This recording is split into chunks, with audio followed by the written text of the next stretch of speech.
I should have known I was hooked when I found myself frantically texting my buddy at 3 a.m. Dude, I just figured out how to triple my meth output. Schedule 1 has done something remarkable. Turned the gritty world of drug dealing into one of the most addictive management sims I've played in years. And no, the irony isn't lost on me. This first-person drug empire builder puts you in the worn sneakers of an aspiring kingpin in the grimy streets of Highland Point.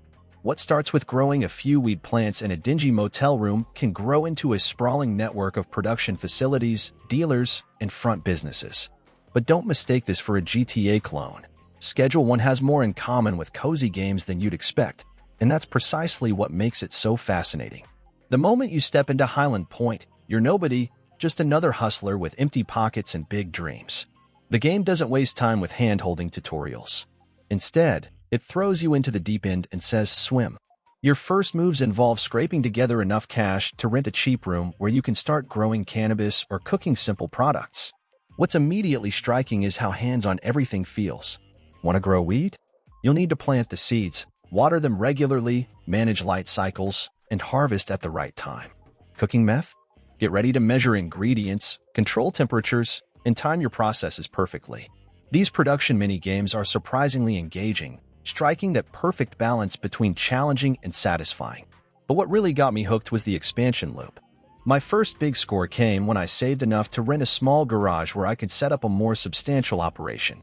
From there, it snowballed, hiring my first dealer, buying my first legitimate business to launder money, upgrading my equipment to improve product quality. Before I knew it, I was spreadsheet managing different production sites and distribution networks while constantly looking over my shoulder for cops or rival dealers. The progression feels natural and rewarding. Each new drug type you unlock brings unique production challenges and market opportunities. Maybe you'll specialize in high-quality cannabis with custom strains, or perhaps you'll go all in on designer stimulants. The choice is yours, and that freedom is intoxicating. What separates Schedule 1 from other management sims is the constant tension between growth and exposure.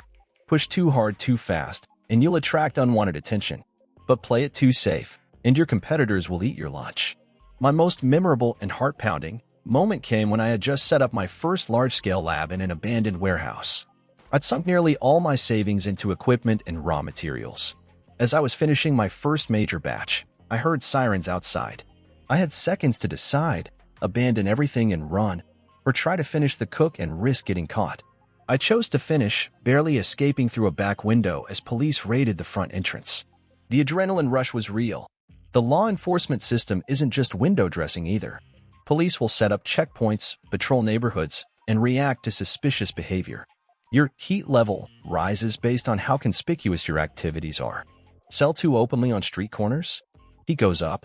Have dealers pushing product near schools or police stations? That's asking for trouble. The system creates a constant risk-reward calculation that keeps gameplay tense and exciting. The early game's hands-on approach gradually gives way to more strategic decision-making as your empire grows. Eventually, you'll hire specialists to handle production, allowing you to focus on expansion and distribution. This progression from street-level dealer to hands-off executive gives Schedule 1 surprising depth and longevity.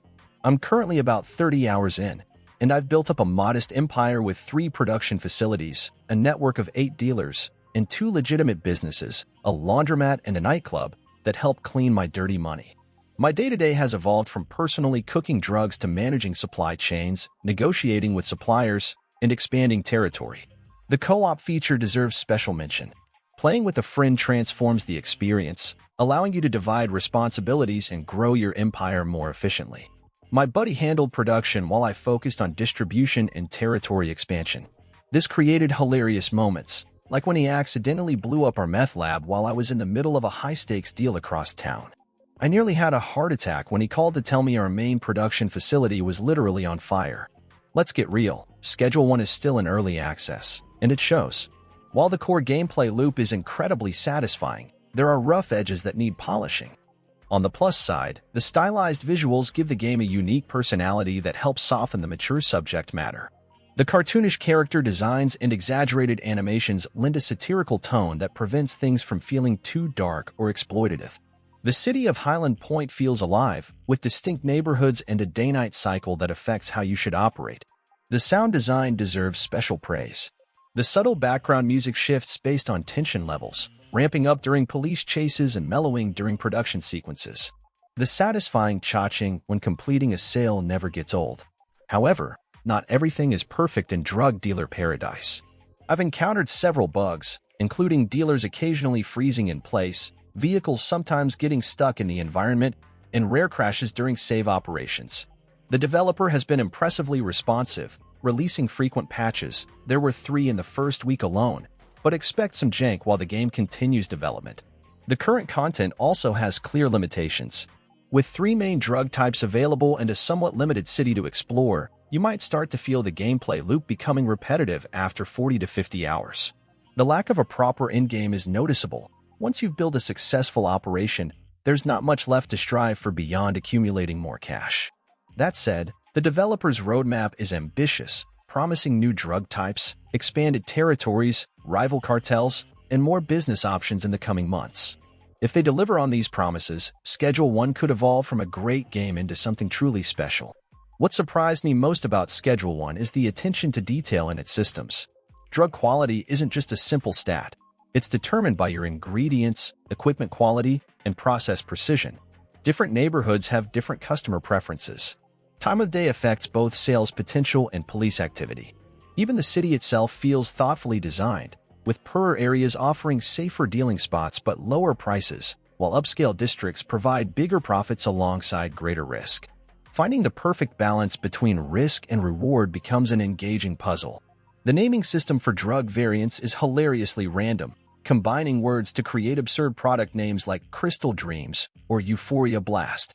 I spent an embarrassing amount of time trying different combinations just to see what ridiculous names would pop up. Schedule 1 isn't just another crime game. It's a surprisingly deep management sim with a unique premise and satisfying gameplay loop. Despite its early access roughness, the core experience is already polished enough to deliver dozens of hours of engaging gameplay. Is it perfect? Not by a long shot. The bugs can be frustrating, and content limitations become apparent once you've mastered the basics. But the foundation is rock solid, and the developer's commitment to improvement is evident. If you're looking for something different from the usual gaming fare and can handle the mature themes, Schedule 1 offers a fascinating blend of hands-on simulation, strategic management, and open-world exploration. Just be prepared to lose track of time as you obsess over optimizing your production and distribution networks. Will Schedule 1 maintain its high over the long term? That depends on how well the developer executes on their ambitious roadmap. But even in its current state, this drug empire simulator delivers a unique gaming experience that's both thought-provoking and ridiculously fun. I'm already looking forward to my next business expansion in Highland Point.